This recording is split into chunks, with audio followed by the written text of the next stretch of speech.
जय माता दी, जय माँ कामाख्या, जय श्री महाकाल। देवराधा ट्रस्ट की तरफ से सत्यवाणी चैनल की प्रस्तुति रहस्यमयी ज्ञान की दुनिया में आपको आज हम फिर डुबोने वाले हैं। कामाख्ये वरदे देवी नीलपर्वतवासिनी तम देवी जगत माता योनि मुद्रे नमस्तुते। कामाख्ये काम संपन्ने कामेश्वरी हर प्रिये काम नाम देहि मैं नित्यम कामेश्वरी नमस्तुते। काम दे काम रूपस्ते सुभगे सुर सेविते करोमि दर्शन देव्यम सर कामार सिद्धयेत। ओम महेशानी महामाये चामुंडे मुंडमालिनी आयु आरोग्य ऐश्वर्य देहि में देवी परमेश्वरी। ओम जयंती मंगला काली भद्रकाली कपालिनी दुर्गा क्षमा शिवा धात्री स्वाहा सदा नमस्तुते। ओम सर्वमंगल मांगल्ये शिवे सर्वासादिके शरण्ये त्र्यंबके गौरी नारायणी नमस्तुते। दुर्गति नाशिनी दुर्गा जय जय, काल विनाशिनी काली जय जय, उमा रमा ब्रह्माणी जय जय, सीता राधा रुक्मणी जय जय। महालक्ष्मी नमस्तुभ्यं नमस्तुभ्यं सुरेश्वरी हरिप्रिय नमस्तुभ्यं नमस्तुभ्यं दयानिधि। काली काली महाकाली काली के पापनाशिनी खड़ग हस्ते मुंड हस्ते काली काली नमस्तुते। काली काली महाकाली काली के परमेश्वरी सर्वानंद करी देवी नारायणी नमस्तुते। नीरहार हार धन सार सुधाकरम कल्याणम दागनग चंपक दाम्बुशाम उतुंग बिनुग जुगम्ब मनोहरांगी वाणी नमामि मनसा वत्सा विभूते। सरस्वती नमो नित्यं भद्रकाल्ये नमो नमः। वेद वेदांत वेदांग विद्या स्नानेभ्य एव च। सरस्वती महाभागे विद्ये कमललोचने विद्यारूपे विशालाक्षी विद्यां देहि नमस्तुते। ओम ह्रीं दुम दुर्गाय नमः। ओम ऐं ह्रीं श्रीं क्लीं वाग्वादिनी सरस्वती मम जिह्वाग्रे वद वद क्लीं श्रीं ह्रीं ऐं ओम। या जल जल प्रज्वल अग्निरूपाय ओम हौं ह्रीं श्रीं ज्वाला देवी नमः। देवी प्रपन्नताति हरे प्रसीद प्रसीद मातर्ग जोखिलस्य प्रसीद विश्वेश्वरी पाहि विश्वन्तमीश्वरी देवी चराचरस्य। शुभं करोति कल्याणम आरोग्यम धन संपदा शत्रुबुद्धि विनाशाय दीप ज्योति नमस्तुते। योनि मात्र शरीराय कुंजवासिनी कामदा रजस्वला महातेजा कामाक्षी ध्यायतां सदा। काम प्रिया कामरथा कामा काम स्वरूपिणी कामिनी कामिनी काम्या कामुका कामचारिणी। कामाख्या काम बीज स्थिता काम पीठ निवासिनी कामदा कामहा काली कपाली करालिका। या देवी सर्वभूतेषु लक्ष्मी रूपेण संस्थिता नमस्तस्यै नमस्तस्यै नमस्तस्यै नमो नमः। पापापहारिणीं देवीं भुक्ति मुक्ति प्रदायिनीं अनंतां विद्यां शुद्धां शरण्यां शिवदां शिवाम्। ओम हौं जूं सः ओम भूर्भुवः स्वः। ओम त्र्यंबकं यजामहे सुगंधिं पुष्टिवर्धनम् उर्वारुक्मी बन्धनान् मृत्योर्मुक्षीमामृतात्। स्वः भुवः भू ओम सः जूं हौं ओम। देवराधा ट्रस्ट की तरफ से सत्यवाणी की प्रस्तुति। मनुष्य को बीमारी क्यों लगती है? अधिकांशतः मेरे पास ऐसे फोन और संदेश बहुत आते हैं कि साहब हम परिवार में 3 जने हैं और जब से हमने विवाह किया है तब से हम परेशान हैं और बीमार ही बीमार में हमारा पूरा पैसा चला जाता है, कोई प्रगति नहीं हो रही है। हम 3 जने हैं पर तीनों जने हमेशा बीमार पड़े रहते हैं, हम 2 जने हैं पर दोनों बीमार पड़े रहते हैं। तो ये बीमारी क्यों आती है? और विवाह के बाद ही बीमारी अधिकतर क्यों आती है? अकेला मनुष्य बहुत कम बीमार होता है, परंतु विवाह के बाद पत्नी पति या फिर बच्चा कोई न कोई बीमार पड़ा ही रहता है, या फिर पूरा परिवार को कोई न कोई बीमारी लगी रहती है। तो इसका कारण क्या? आप ऐसी कौन सी गलती करते हैं या ऐसे कौन से पिछले जन्म में कर्म करके आए जिसकी वजह से आपको ये कष्ट भुगतना पड़ रहा है? अधिकांशतः देखा गया है कि परिवार में किसी न किसी को बीमारी रहती है। अब क्यों रहती है? कई बार तो आध्यात्मिक कारण रहता है, कई बार वास्तव में खान पान की वजह से भी होती है, और किसी के ग्रह नक्षत्रों की वजह से होती, किसी को पिछले जन्म के कर्म के आधार पर होती है, कि किसी के हाय या बद्दुआ लेकर के आप आए हो, किसी का शाप लेकर के आए हो, तो आपको बीमारी अवश्य लगेगी। अब हम उन्हीं कारण को ढूंढने का प्रयास कर रहे हैं। शायद आपके प्रश्न का उत्तर इसमें प्राप्त हो जाएगा कि आपके परिवार में हमेशा कोई न कोई बीमार क्यों पड़ा रहता है, या आपका पूरा का पूरा परिवार क्यों बीमार। इसलिए कई बार तो मैं इन बीमारियों का इलाज नहीं करता हूं। इसलिए इलाज नहीं करता कि पिछले जन्म के शाप या आपके द्वारा किए गए पाप कर्मों के फल की वजह से आपको बीमारी लगती है। तो फिर हम कौन होते हैं आपके शाप को विमुक्त कराने वाले? हम आपको ज्ञान दे रहे हैं कि आप गलती ना करें। मेरा धर्म है आपको सजग करना कि आप कष्ट में न जाएं, परेशानी में न जाएं, दुख में न जाएं और किसी प्रकार की विपदा में न पड़ें। क्योंकि गलतियां तो आप लोग करते हो और पिछले जन्म में भी करके आए होंगे। अब पिछले जन्म के कर्मों का फल तो भोगना पड़ेगा, क्योंकि पिछले जन्म के कर्म के अनुसार ही आपका भाग्य बनता है। और ऐसा शास्त्र भी कहता है कि भाग्यम फलति सर्वत्र न विद्या न च पौरुषम। यानी मनुष्य यदि पराक्रम भी करता है, पढ़ाई लिखाई भी कर देता है, परंतु यदि भाग्य में नहीं है तो फल नहीं मिलेगा। यानी कि पिछले जन्म के कर्म के अनुसार आपको बीमारी दुखी मिलती है और उसी हिसाब से आप दरिद्री भी रहते हो, उसी हिसाब से आपको पैसा भी मिलता है। परंतु फिर भी उसके अलावा भी कुछ और कारण भी होते हैं जिसकी वजह से मनुष्य के परिवार में बीमारियां रहती है। अब जिन जिन के घर में बीमार ज्यादा रहते हैं, हमेशा बीमार पड़ा रहता है, ऊपरी बाधा लगी हुई रहती है, उसका क्या कारण है? किसी को पेट दर्द हमेशा बना रहता है, किसी को कमर दर्द में होता है, किसी को सिर दर्द बना रहता है, किसी को कंधे में दर्द है तो किसी को गर्दन में दर्द है, तो किसी को पिंडलियों में दर्द बना रहता है। तो यह दर्द क्यों होता है, क्यों बीमार हो जाते हैं? हमने उन सब कारणों को बहुत ही गहन अध्ययन करने के बाद बहुत से मनुष्यों की व्यक्तिगत चर्चा हुई, उसके बाद में जो हमने रिजल्ट निकाला यानी रस निकाला है वो हम आपके सामने प्रस्तुत कर रहे हैं कि विवाह के बाद परिवार में बीमारी क्यों लग जाती है। सर्वप्रथम यह आता है कि दोनों की पत्रिका आपस में नहीं मिलती हो, यानी आपने पति पत्नी दोनों ने विवाह किया और दोनों की पत्रिका नहीं मिल रही है, उसके बावजूद भी विवाह कर लिया, तो घर परिवार में दोनों को बीमारी अवश्य लगेगी और दोनों को कष्ट भोगना पड़ेगा और दोनों को शारीरिक सुख प्राप्त नहीं होगा।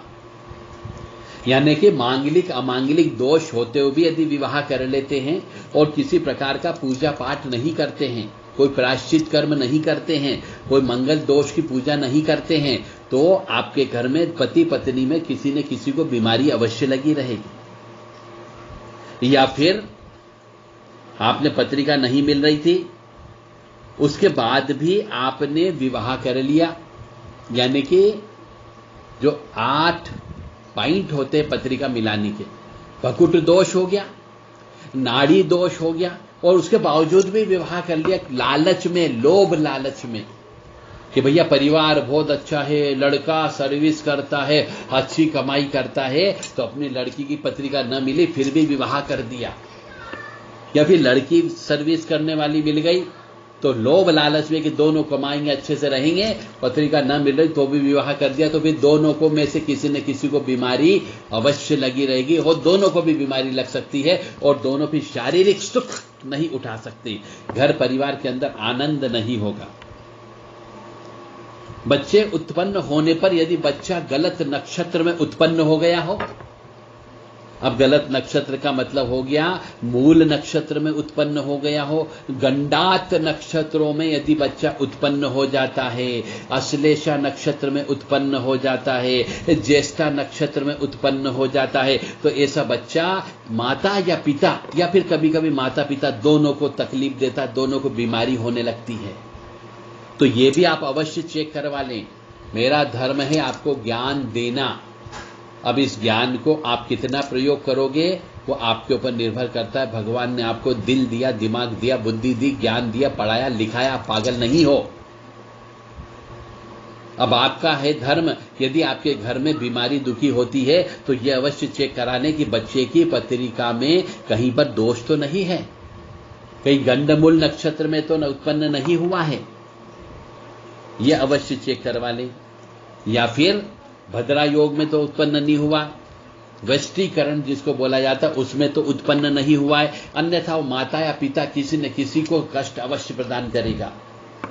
यदि आपके पास धन है तो बीमारी लगेगी, और यदि बीमारी नहीं है तो धन नहीं होगा, कहीं न कहीं पे बरकत नहीं होगी, कष्ट तो भुगतना ही भुगतना है। तो बच्चा उत्पन्न होने पर यदि गलत नक्षत्र में बच्चा उत्पन्न हो जाए तो कष्ट की प्राप्ति होती है। यदि आपके घर में मासिक धर्म के नियमों का पालन नहीं होता है तो भी घर में बीमारी आ जाती है, और यह भी विवाह के बाद ही होता है, क्योंकि अक्सर मनुष्य जो होता है वो मनुष्य जो है अपने विवाह होने के बाद में अपनी पत्नी को लेकर के चला जाता है, और जब लेकर के चला जाता है माता पिता से अलग हो जाता है, तो उस अवस्था में वह उस स्त्री से पीरियड अवस्था में भी भोजन बनवाता है, और फिर जब वो गंदा भोजन खाते हैं, अशुद्ध भोजन खाते हैं, अपवित्र भोजन खाते हैं तो बीमारी अवश्य लगती है। इसलिए मासिक धर्म के दौरान जब स्त्री रहती है तो उस दौरान घर में खाना पीना नहीं बनवाना चाहिए, और यदि आप बनवा रहे हो तो घर के अंदर बीमारी अवश्य होगी ही होगी, कोई नहीं रोक सकता। तो मासिक धर्म के नियमों का पालन नहीं करोगे तो भी कष्ट की उत्पत्ति होगी और परिवार में बीमारी अवश्य रहेगी। फिर आप हमारे पास आते हो कि साहब 10 साल हो गए ये बीमारी लग गई, 5 साल हो गए बीमारी ठीक नहीं हो रही, डॉक्टर रिपोर्ट में कुछ नहीं आ रहा, मेडिकल रिपोर्ट में कुछ नहीं आ रहा, पिताजी की तबीयत 10 साल से खराब है परंतु मेडिकल रिपोर्ट में कुछ नहीं आता, कष्ट पे कष्ट सहन होते जा रहे हैं। ऐसे प्रश्न हमारे सामने आते हैं, ऐसे संदेश हमारे पास प्राप्त होते हैं, और कई बार तो मनुष्य सीधा चल के भी आ जाता है तो बोलता है कि मेडिकल रिपोर्ट में कुछ नहीं निकल रहा है परंतु बीमारी है और तकलीफ हो रही है। तो ये किस वजह से हो रहा है? ये इसी वजह से होता है जो कारण हम बता रहे हैं, इनमें से कोई न कोई कारण अवश्य आपके इसमें लग रहा है। तो मासिक धर्म के नियमों का पालन नहीं करोगे तो बीमारी अवश्य लगेगी। कुल देवी देवता की पूजा करने नहीं जाओगे तो भी कष्ट बीमारी अवश्य आएगी ही आएगी। इसलिए कुल देवी देवता की पूजा साल में एक बार अवश्य करने जाना है। यदि आप पितृ की पूजा नहीं करते हो तो भी आपको कष्ट की प्राप्ति होगी, बीमारी अवश्य लगेगी। 16 श्राद्ध आते हैं, 16 श्राद्ध में यदि आप तर्पण नहीं करते हो, पिंडदान नहीं करते हो, दान धर्म नहीं निकालते हो तो भी आपको बीमारी अवश्य आएगी। हर अमावस्या और हर पूर्णिमा पे यदि आप सीधा नहीं निकालते हो, यानी अपने घर से अमावस्या के दिन कच्चा खाना एक व्यक्ति खा ले इतना खाना यदि मंदिर में दान नहीं करते हो तो भी आपको कष्ट की प्राप्ति होना ही होना, बीमारी आपके यहां आएगी। यदि पति पत्नी दोनों में से किसी को भी या दोनों को काल सब दोष है, पितृ दोष की उत्पत्ति है, प्रेत दोष है, नाग दोष है, तो परिवार में किसी न किसी को बीमारी अवश्य लगी रहेगी। आपका पैसा दवाई दारू में अवश्य जाएगा, डॉक्टरों के पास अवश्य जाएगा, हॉस्पिटल में अवश्य जाएगा। इसलिए काल सर्प दोष की पूजा भी प्रत्येक वर्ष कराते रहो, पितृदोष की पूजा भी प्रत्येक वर्ष करवाते रहो, प्रेत दोष की शांति भी करवाते रहो, नाग पंचमी के दिन नाग दोष की शांति कराते रहो तो बीमारी दुखी नहीं आएगी, अन्यथा बीमारी अवश्य आएगी। आपके घर में माताजी बीमार है, पिताजी बीमार है, या स्वयं बीमार है, या पत्नी बीमार है, या बच्चे बीमार है, तो मैं जो आज कंटेंट बताने जा रहा हूं, ये जीवन का रस आपको बोल रहा हूं, इनमें से देख लीजिए आप कौन कौन सी गलती करते हो, उनको नोट करो और उनकी पूजन अर्चन करना प्रारंभ कर दो तो आपके घर से बीमारी विदा हो जाएगी, अन्यथा बीमारी जकड़ जाएगी तो फिर निकालना मुश्किल हो जाएगा। यदि आपने गलत समय पर विवाह किया, गलत समय पे विवाह करने का मतलब हो गया कि जब पंडित जी ने मुहूर्त बताया था वो मुहूर्त निकल गया हो और उसके बाद में यदि आपने फेरे लिए हो, जैसे कई बार हम देखते हैं कि गोधूली बेला होने के वक्त का मुहूर्त पंडित जी लिख करके देते हैं लगन पत्रिका में, परंतु लगन गोधूली बेला का निकल जाता है, उसके दूसरे दिन यानी 12 बजे के बाद फिर आप फेरे लेते हो, तो गलत मुहूर्त में विवाह कर लिया हो, गलत समय पे विवाह कर लिया हो, गलत नक्षत्र में विवाह कर लिया हो तो भी आपके यहाँ बीमारी बनी रहती है। यदि भागकर विवाह किया है और कन्यादान नहीं लिया हो तो वह ऋण होता है, और जिस लड़के ने लड़की को भगा करके लाया है तो वो किसी और की संपत्ति को अपना बना करके आप उसको भोगोगे तो आपके यहाँ आपके ऊपर ऋण अवश्य चढ़ेगा। उसकी वजह से भी आपको बीमारी दुखी अवश्य होना ही होना है, और आपका पैसा पानी की तरह बहता रहेगा। तो भाग करके भी विवाह किया हो, कन्यादान स्वरूप लड़की को प्राप्त नहीं किया हो, 7 फेरे लेकर के स्त्री को नहीं लेकर के आए हो, तो भी आपके यहाँ बीमारी दुखी अवश्य रहेगी। मानो या न मानो, यह पूर्णतः सत्य है। अगर वैसा नहीं रहा तो आप दरिद्र बन जाओगे, और दरिद्र भी नहीं रहा तो घर के अंदर पति पत्नी में क्लेश की उत्पत्ति होगी। बीमारी नहीं होगी, पैसा भी बहुत होगा, पर घर के अंदर अशांति होगी, और सही तरीके से आप आनंदमय जीवन नहीं जी सकते, शारीरिक भोग अच्छे से नहीं कर पाओगे। यदि आपने कोर्ट मैरिज की हो, यदि आपने कोर्ट मैरिज की हो, फेरे नहीं लिए हो, पिताजी से कन्यादान स्वरूप प्राप्त नहीं किया उस लड़की को, तो भी आपको बीमारी दुखी लगने की संभावना है, या फिर घर के अंदर क्लेश होने की संभावना है, या फिर घर के अंदर अशांति अवश्य रहेगी, या फिर बच्चे पैदा नहीं होंगे, वंश वृद्धि नहीं होगी, लड़कियां ही लड़कियां उत्पन्न होती रहेगी आपको।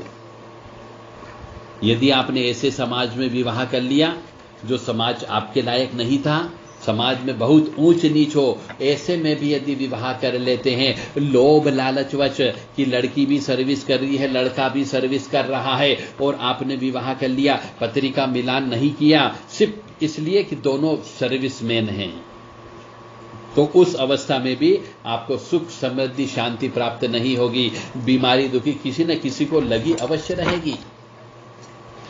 यदि आप एक ऐसी जगह रहते हो जहां पर गड़ा हुआ धन हो, तो उस जगह पर रहने वाले मनुष्य भी कभी भी सुखी नहीं रह सकते। वहां पर जिस गड़ा हुआ धन होता है वह शक्ति कई बार सपने के माध्यम से बताने का काम करती है, और जिस परिवार को, किसी सदस्य को ऐसे सपने आते हो कि वहां की अदृश्य शक्ति वो आकर के बात करती हो, सपने में कुछ इंडिकेशन देती हो, तो ऐसे जगह पर भी रहने वाले मनुष्य कभी सुखी नहीं रहते। कोई न कोई मनुष्य बीमार अवश्य पड़ा रहेगा, उसका कमाया हुआ जमा पूंजी, मेहनत का पैसा हॉस्पिटल में जाता रहेगा, दवाई दारू में जाता रहेगा, और वह परिवार सुखी नहीं रह सकता। जिस जगह पर पहले कसाई खाना रहा हो, यानी आप ऐसी जगह आपने मकान बना लिया है, या ऐसी जगह मकान खरीद करके रहने लगे जिस जगह पहले बकरे काटे जाते हो, कसाई खाना रहा हो, तो वहां की जो आत्मा है वो आपको सुखी नहीं रहने देगी। तो इसलिए जब भी मकान खरीदें बहुत सोच समझ करके मकान खरीदें, कि या पुराना मकान खरीदते हो तो वो पुराना व्यक्ति क्यों बेचना चाह रहा है, उसके रहस्य को जानने का प्रयास करें। पहले किन किन व्यक्तियों के पास मकान रहा है यह भी जानने का प्रयास करें। कहीं ऐसा मकान पहले किसी तीसरे व्यक्ति के पास रहा होगा, उस व्यक्ति ने वहां पे कोई बकरे काटे होंगे, और फिर दूसरे व्यक्ति ने लिया, वो खुश नहीं रहा तो उसने बेच दिया, वो आपको बेच करके चला गया आप कम पैसे में, और आपने कम पैसे की वजह से मकान खरीद लिया हो, तो यदि आप उसमें रहने के लिए चले गए हो तो उसमें रहने वाले मनुष्य कभी भी सुखी नहीं रह सकते। कोई न कोई व्यक्ति बीमार अवश्य पड़ा रहेगा, क्योंकि वहां की जो आत्माएं होगी, जो नेगेटिव एनर्जी होगी, बकरों की आत्माएं होगी, वो आत्मा उस मनुष्य के शरीर के ऊपर बैठ करके भोजन करती है, तृप्त होती है, इसलिए वह मनुष्य सूख जाता है, बीमारी में पड़ा रहता है।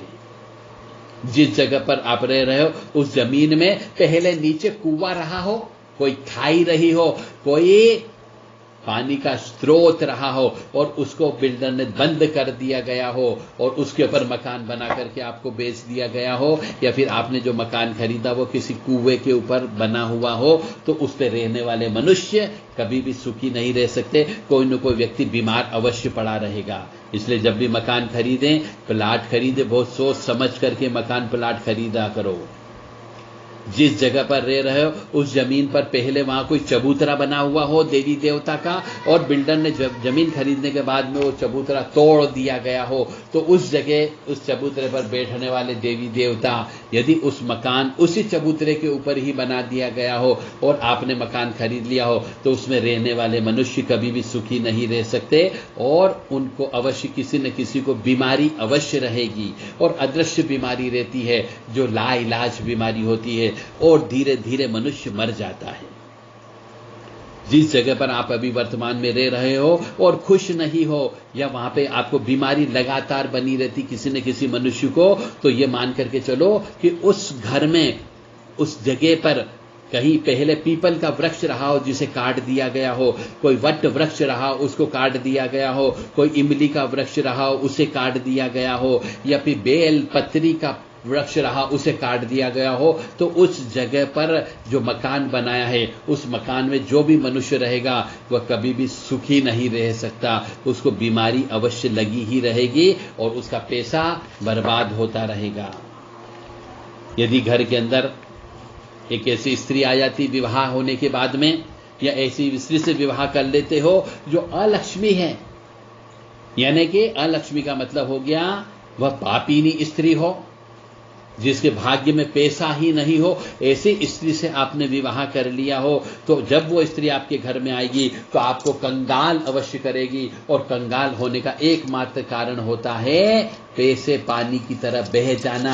यानी पैसे बहने का मतलब हो गया इन्वेस्टिगेशन रिपोर्ट के अंदर पैसे देते रहो, डॉक्टरों को पैसे देते रहो, हॉस्पिटलों में पैसे भरते रहो, आप इस तरीके से कंगाल हो जाओगे। इसलिए जिससे भी विवाह करो ये योग अवश्य देख ले, लक्ष्मी योग अवश्य उसमें देखें कि लक्ष्मी योग उसके अंदर है या नहीं है। कहीं ऐसा ना हो कि आप ऐसी अलक्ष्मी स्त्री से विवाह कर बैठे या आ गई हो तो उसका प्रायश्चित होता है, वो प्रायश्चित कर्म अवश्य करें। यदि आपके घर में आपने किसी ऐसी लड़की से, ऐसी स्त्री से विवाह कर लिया जो विधवा होने वाली हो, या किसी स्त्री ने ऐसे पुरुष से विवाह कर लिया जो विधुर होने वाला हो,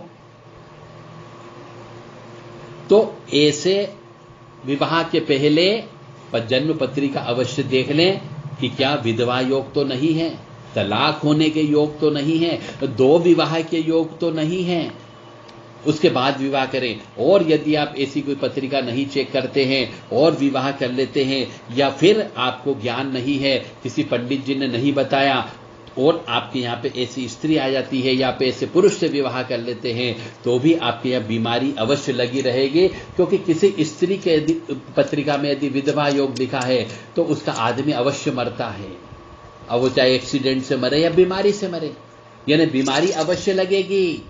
और यदि किसी आदमी की, पुरुष की पत्रिका में यदि विधुर योग लिखे हुए हैं तो वो जिससे विवाह करेगा वो स्त्री अवश्य या तो छोड़ करके चली जाएगी या फिर स्त्री मर जाती है। तो मरने का मतलब है पहले उसको बीमारी लगेगी, बीमारी से वो पुरुष कंगाल होगा, उसके बाद वो स्त्री जाती है, पिछले जन्म का ऋण होता है ये।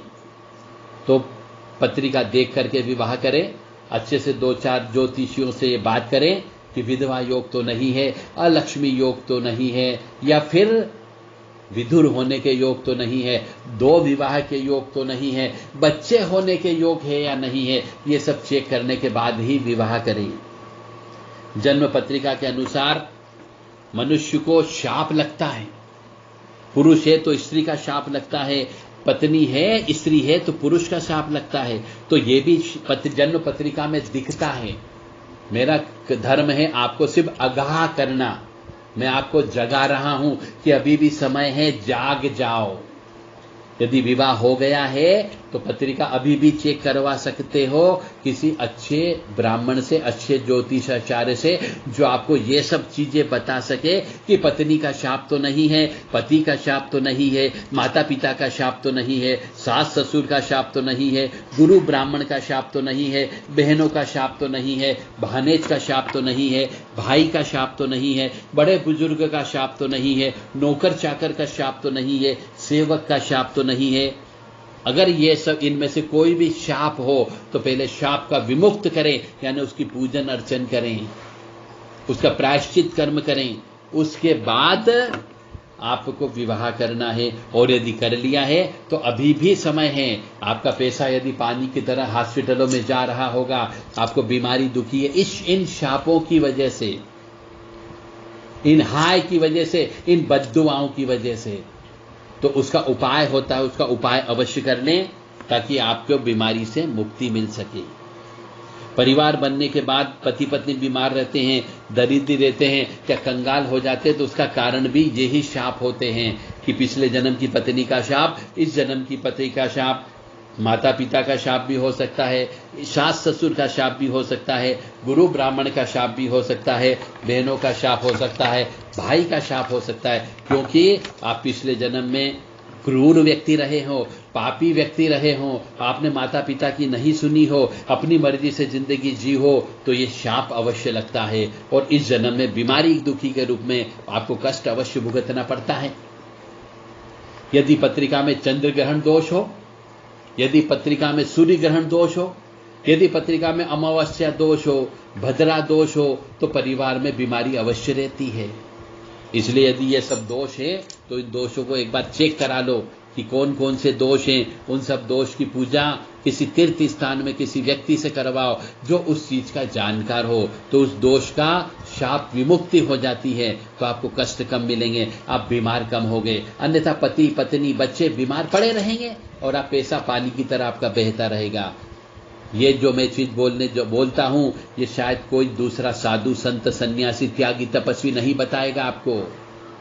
ये सत्यवाणी है, मानो या न मानो, ये जो बता रहा हूं ये पूर्णतः सत्य है। यदि आप 30 त्योहार पर अपनी पत्नी के साथ में सहवास करते हो तो बीमार अवश्य पड़ोगे। कोई भी 30 त्योहार आते हैं, चाहे वो होली आती हो, दिवाली आती हो, जन्माष्टमी आती हो, या फिर शिवरात्रि का दिन होता हो, नवरात्रि के दिन होते हैं, श्राद्ध पक्ष के दिन होते हैं, सावन का महीना पूरा होता है। यदि आप इन सब दिन में जो मैं बोल रहा हूं 30 त्योहार जिसको बोला जाता है, यदि उन दिनों में यदि आप रात को सहवास संभोग करते हो तो निश्चित तौर से पति या पत्नी या फिर बच्चे किसी न किसी के ऊपर बीमारी दुखी अवश्य लगी रहेगी। आप सुखी जीवन व्यतीत नहीं कर सकते, आप कंगाल अवश्य रहेंगे।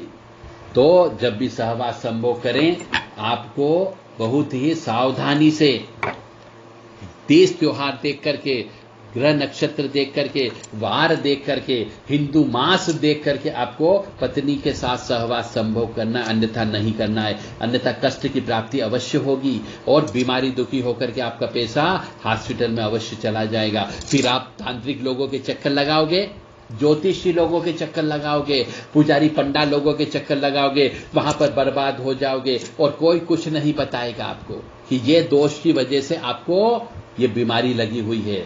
इसीलिए सहवास कर जब भी करें देख करके करें। माता पिता की हाय बद्दुआ मत लो। इस जन्म के माता पिता की हाय बद्दुआ लोगे कभी सुखी नहीं रह सकते। इसीलिए माता पिता की सेवा करो। जो स्त्री आ जाए उस स्त्री को अपने सास ससुर की सेवा अवश्य करना चाहिए माता पिता मान करके। अन्यथा यदि उनकी हाय बद्दुआ लगी तो उस स्त्री को भी बीमारी अवश्य लगती है और बीमारी होने की वजह से पैसा पानी की तरफ बर्बाद हो जाता है। फिर आप कहोगे साहब हमारी पत्नी को बीमारी लगी हुई है, 10 साल से बीमारी लगी है, 5 साल से बीमार है, बुरे बुरे सपने आते हैं, अलग अलग जगह दर्द रहता है। अरे क्यों ठीक होगी? जब यदि वो स्त्री अपने सास ससुर की सेवा नहीं कर सकती हो तो उसे भगवान भी नहीं बचा सकता। उनकी हाय बद्दुआ उसको लेकर के अवश्य डूबेगी और हम तांत्रिक लोग भी कुछ नहीं कर सकते। न कोई ओघड़ करेगा, न कोई अघोरी करेगा, न कोई पंडा पुजारी करेगा और न कोई भगत। किसी के बस की बात नहीं यदि हाय बद्दुआ लगी हुई हो तो। यदि किसी स्त्री ने भाग करके विवाह किया हो, माता पिता की हाय बद्दुआ ली हो, तो वह स्त्री अपनी जिंदगी में भयंकर बीमारियों से ग्रसित अवश्य होगी और पैसा पानी की तरह अवश्य बहेगा। यदि कोई पति पत्नी कुल देवी देवता की पूजा नहीं करते हो, धर्म प्रथा के अनुसार, समाज के अनुसार, यदि जो प्रथा चली आ रही है, परंपरा चली आ रही है, परिपाटी चली आ रही है, उसके अनुसार यदि अपने कुल देवी देवता को बलि नहीं देते हो तो भी घर परिवार में बीमारी अवश्य रहती है। क्योंकि कुल देवी देवता यदि बलि चाहिए तो उन्हें बलि देना ही होती है, तो ही आप खुश रह सकते हो, अन्यथा घर में बीमारी अवश्य बनी रहेगी। यदि आपने भाग करके विवाह कर लिया और कुल देवी देवता के यहाँ जाकर के पूजन अर्चन नहीं किया, और यदि आपके यहाँ पर विवाह के बाद में बलि लगती थी और आपने बलि देने से इनकार कर दिया, तो भी उस परिवार में उस जोड़े को जिंदगी भर बीमारी का सामना अवश्य करना पड़ेगा। इसलिए आप अपनी धर्म, जाति, प्रथा के अनुसार, परंपरागत नियमों के अनुसार, जो चली आ रही परंपरा उसके अनुसार यदि बलि लगती हो तो बलि आपको अपने कुल देवी देवता को देना ही देना है। उस प्रथा को बंद करने का प्रयास मत करो, अन्यथा वंश समाप्त हो जाएगा। यदि आप अपने घरों पर प्रेतों को पूजते हो, प्रेतों को पूजने का मतलब है अपने परिवार के जो सदस्य मर चुके हैं, यदि उन्हीं में से तस्वीर रख करके आप पूजन अर्चन करते हो तो प्रेतों को पूजना हो गया। यदि आप किसी मजार पर जाकर के वहां से ईंट ला करके उसको पूजना चालू करते हो तो वह प्रेतों को पूजना हो गया। यदि आप किसी मजार पे जाकर के वहां की चादर ला करके अपने यहाँ पर रख करके पूजना प्रारंभ कर देते हैं और लोभान गलाना प्रारंभ कर देते हैं तो उसे भी प्रेतों का पूजना कहा गया। यदि आप किसी मजार पे जाकर के वहां की धूल मिट्टी ला करके अपने घर में रख लेते हैं और पूजन अर्चन चालू कर देते हैं तो उसे भी प्रेतों का पूजन बोला गया है। तो प्रेतों का पूजन मत करो। यदि घर में प्रेतों का पूजन करते हो तो भी आपको बीमारी, दुखी अवश्य लगेगी और आपका पैसा हॉस्पिटल में अवश्य चला जाएगा। इसलिए प्रेतों को पूजना बंद करो, अपने देवी देवता को पूजना करो जिनका जन्म नहीं हुआ है, जो अजन्मे हैं, जो आद्य शक्ति है, उनको पूजना प्रारंभ करो। घर पर यदि आप हवन पूजन नहीं कराते हो तो भी घर के अंदर बीमारी, दुखी अवश्य रहती है। प्रेत घर के अंदर आ जाते हैं, क्लेश घर के अंदर आ जाते हैं और अशांति होने लगती है। इसीलिए घर पे हवन पूजन हर साल कराना चाहिए। मैं तो कहूँगा हर 3 महीने में घर पर हवन पूजन अवश्य कराना चाहिए। बच्चे के बर्थडे पर हवन अवश्य कराना चाहिए। आपकी यदि जो शादी की सालगिरह होती उस दिन हवन अवश्य कराना चाहिए। बच्चे के जन्मदिन पर हवन अवश्य कराना चाहिए। और भी यदि कोई 30 त्योहार आ गया है तो उससे हवन अवश्य कराना चाहिए, जिससे घर के अंदर सुख, शांति और निरोगी काया बनी रहती है। यदि घर में आप हवन नहीं कराओगे 8-8, 10-10 साल तक, तो मान के चलो घर के अंदर बीमारी अवश्य आएगी। या तो किसी लड़के को पकड़ेगी, किसी लड़की को पकड़ेगी, या फिर आपको या आपकी पत्नी को अवश्य पकड़ेगी और घर में कोई न कोई बीमार अवश्य पड़ा रहेगा। यदि आप श्राद्ध पक्ष के अंदर पिंडदान तर्पण नहीं करते हो तो पितृ ही आपको बीमारी देने का काम करेंगे। यदि पितृ अतृप्त रहते हैं तो आप सुखी कैसे रह सकते हो?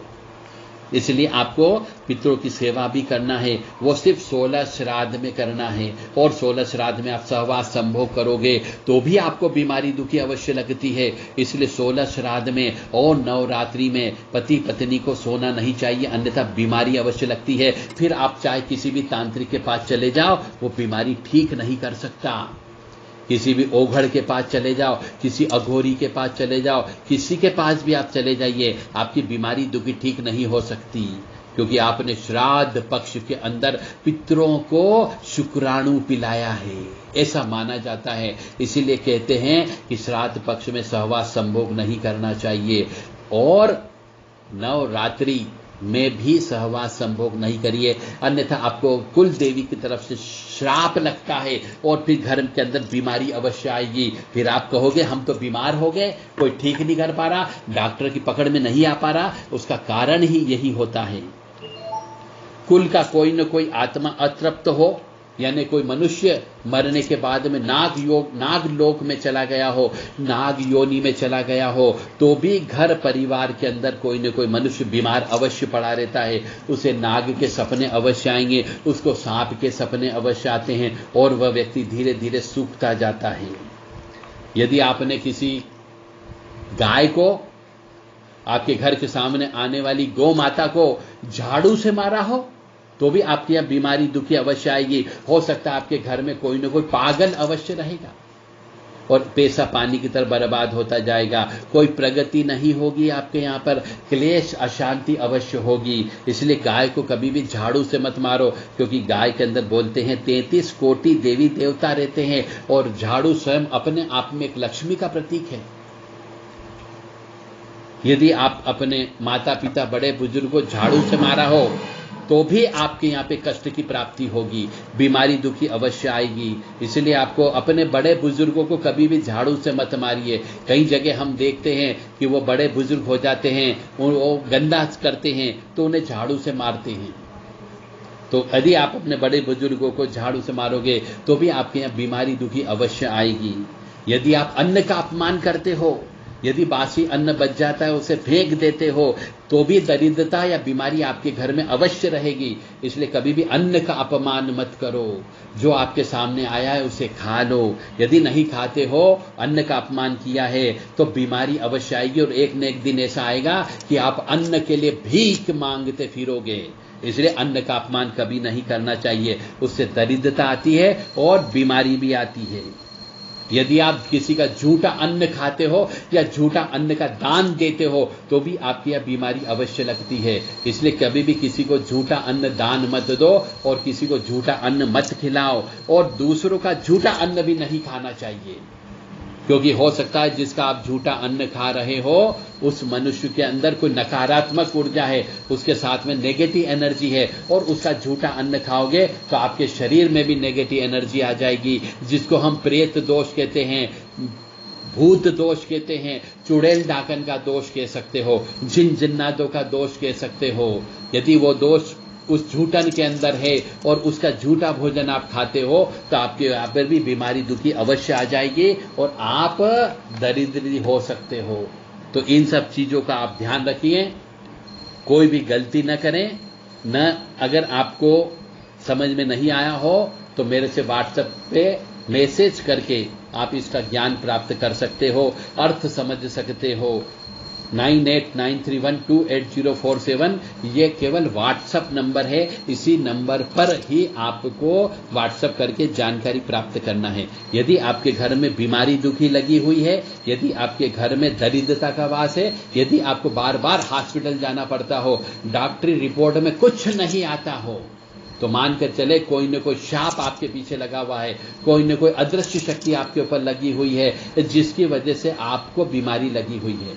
यदि स्त्री है तो वो हो सकता है उसके द्वारा मासिक धर्म की अवस्था में किसी मंदिर में चली गई हो, किसी सिद्ध पीठ पर चली गई हो, तो वहां से भी उसको बीमारी लग जाती है। इसलिए कहते हैं कि मासिक धर्म की अवस्था में कभी भी किसी मंदिर की चौखट नहीं चढ़ना चाहिए। और यदि इसी स्त्री मासिक धर्म रहते हुए किसी मांगलिक कार्यक्रम में चली जाती है तो वहां से भी उसके कुल देवी देवता के द्वारा उसको शापित कर दिया जाता है, जिससे उसको बीमारी लग जाती है। फिर उसको गंदी गंदी स्मेल आने लगती है, जगह जगह से उसको तकलीफ होने लगती है और गंदी बदबू आती है, खाने में गंदी बदबू आती है, बार बार हाथ धोने की बीमारी हो जाती है, बार बार कपड़े धोने की बीमारी हो जाती है। स्नान करने जाएगी, नहाने के लिए जाते हैं तो आधा 2-2, 3-3 घंटे स्नान करने में लग जाते हैं और पूरा घर परिवार तबाह हो जाता है। इसलिए मासिक धर्म की अवस्था में किसी भी मांगलिक कार्यक्रम में बिल्कुल नहीं जाना है।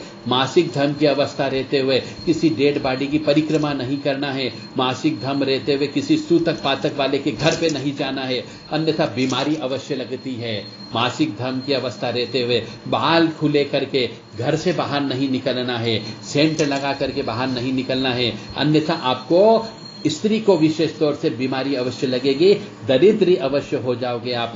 फिर आप घूमते फिरोगे, पंडितों के चक्कर लगाओगे, ज्योतिषियों के चक्कर लगाओगे, तांत्रिकों के चक्कर लगाओगे, ओघड़ अघोरियों के पास चले जाओगे और पंडा पुजारी भोपा लोगों के पास जाते रहोगे, भगत लोगों को बुलाते रहोगे, पर कोई कुछ नहीं कर सकता, क्योंकि ये पत्रिका का दोष नहीं होता है, यह आपके कर्मों का दोष होता है जिसको कोई बदल नहीं सकता।